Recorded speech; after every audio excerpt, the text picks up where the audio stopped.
وزیر اعلیٰ سندھ سید مراد علی شاہ نے کہا کہ سندھ حکومت جدید عوام دوست اور ٹیکنالوجی سے لیس پولیس فورس کے قیام کے لیے پرعزم ہے۔ وہ پاکستانی نیوی کے 55ویں پی این اسٹاف کورس اور 23ویں کورسپونڈنٹ اسٹاف کورس کے افسران سے وزیر اعلیٰ ہاؤس میں خطاب کر رہے تھے۔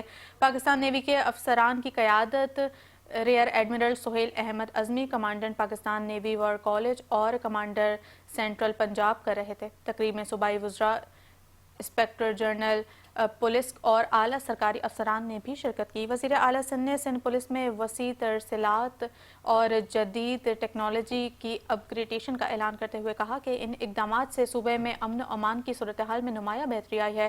مراد علی شاہ نے کہا کہ اس کے مطابق فرائض کی ادائیگی کے دوران اب تک 2553 پولیس اہلکاروں کے اپنی جانوں کا نذرانہ پیش کیا۔ وزیر اعلیٰ سندھ نے بتایا کہ جنوری 2024 سے نومبر 2025 کے دوران اسٹریٹ کرائمز میں 44% سے زائد، جبکہ ڈکیتی کے دوران اموات اور زخمیوں میں 60% سے زائد کمی ریکارڈ کی گئی۔